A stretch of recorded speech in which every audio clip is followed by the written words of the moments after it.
رجعنا معكم من جديد مباشرة من الحمامات في حصة خاصة من برنامج إيكوماج بمناسبة الدورة العاشرة من الفوروم دي سي. حكينا توتالور على l'intelligence artificielle, حكينا على comment sécuriser le parcours de transformation digitale. اليوم باش نحكيو توا على les DSI. Les DSI وشنو هما les défis qu'ils peuvent rencontrer justement في الباركور نتاعهم داخل المؤسسة. هذاك علاش حاضرين معايا السيد عادل الغلط تريتوري اكاونت مانجر في زبرة تكنولوجي. اهلا وسهلا بك. مرحبا. وسيد خليل السلاوي هيد اوف سيلز في اكستريم نتوركس. مرحبا واهلا بك. ميرسي. يعيشك. باش نحكيو بالفرنسي بيان ايفيدامون باش نجموا ضيوفنا يفهموني ونحكيو باكثر اريحيه.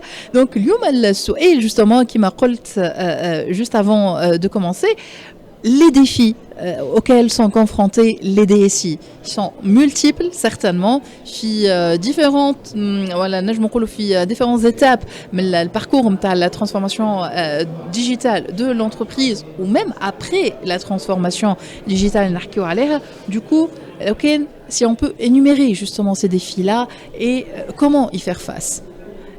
On commence avec vous monsieur Adil. Merci beaucoup, Madame Manal.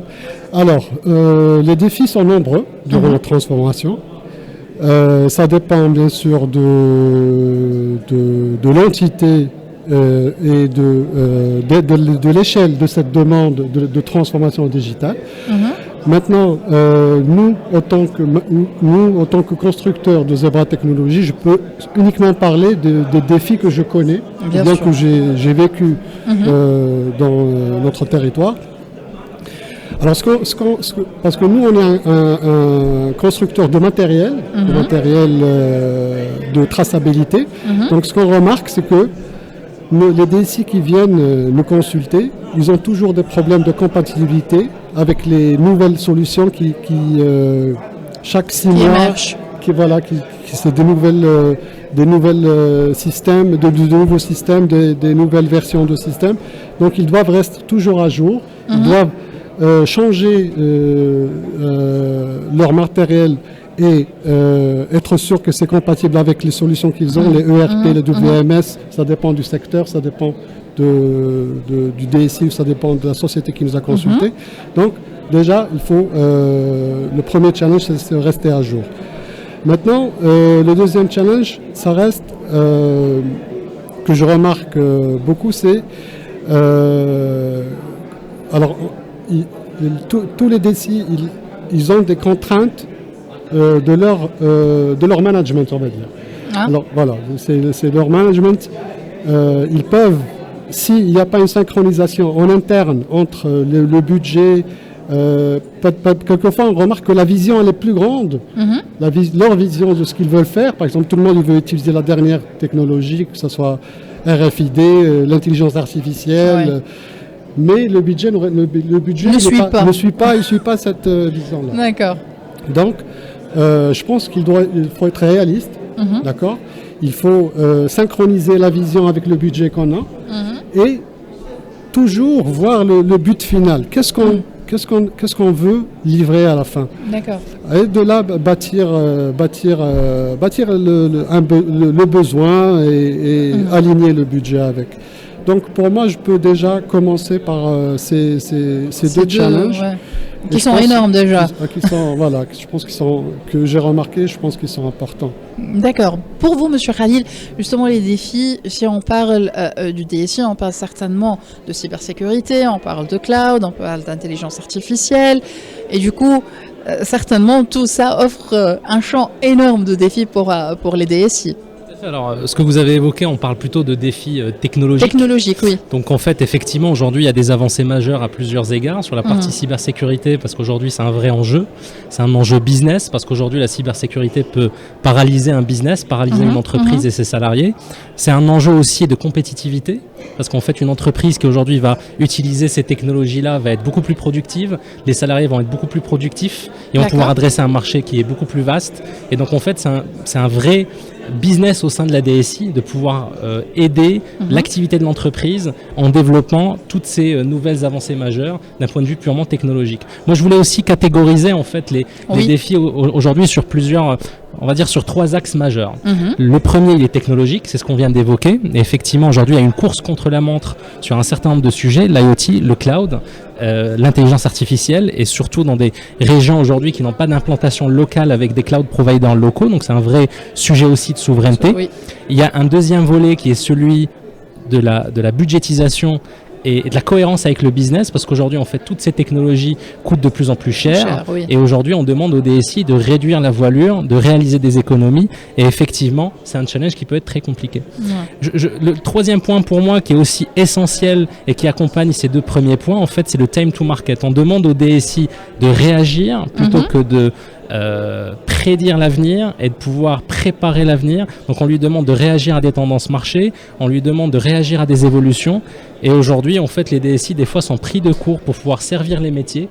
En même temps, la complexité technique, le manque de moyens fait des fois créer des équations des fois qui sont intenables pour les DSI. On est là pour les aider. Extreme Networks aujourd'hui adresse partout dans le monde en fait ces problématiques. Donc on est là pour les aider, et effectivement c'est un beau challenge à relever. Justement aujourd'hui, est-ce que vous voyez pas que c'est un cercle en fait vicieux quand on parle de ces 3 niveaux de défis, puisque finalement s'il n'y a pas la budgétisation nécessaire pour être à jour et pour pouvoir avoir les outils nécessaires pour assurer son travail comme il faut, on peut également ne pas assurer côté veille, puisque pour être vraiment efficace sur le volet de la veille, il faut être informé et avoir les moyens nécessaires. Donc finalement, tout se complète. Tout se complète. Après le DSI aujourd'hui occupe une place de choix dans le comité de direction. Ouais. Et aujourd'hui, je pense que le DSI aujourd'hui est un élément clé de la structure d'une entreprise, de son développement. Et il faut le voir comme tel pour pouvoir justement lui donner les moyens des ambitions de l'entreprise. Le système d'information, l'IT aujourd'hui est clé dans toute démarche aujourd'hui business de toutes les entreprises, quel que soit le secteur d'activité. Vous vouliez rajouter quelque chose, monsieur Adil ? Effectivement, je suis d'accord, mais aussi, puisque j'ai remarqué aussi que les DSI ont quelquefois ils ont quelquefois des priorités qui ne doivent pas être là.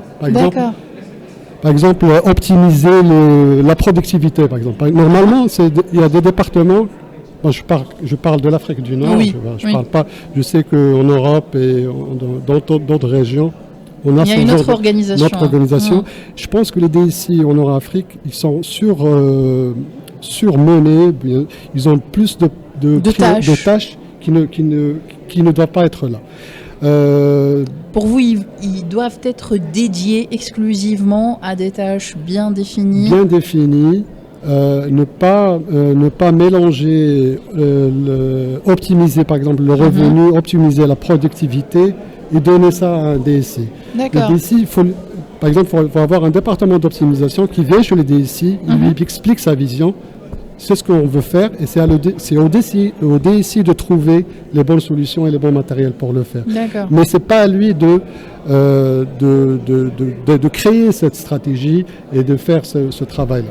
D'accord. Donc finalement, le DSI, son rôle, il est vraiment clé et important au cœur de l'entreprise. Il doit être vraiment dans un comité, le board, on va dire, vraiment celui qui dirige l'entreprise. Ses avis doivent être pris en compte, en considération, et en même temps avoir les moyens nécessaires pour le faire et pour implémenter tout ce qu'il faut en système de sécurité, cloud, intelligence artificielle et certainement autres nouvelles technologies qui vont pas tarder à venir pour assurer une meilleure veille pour l'entreprise.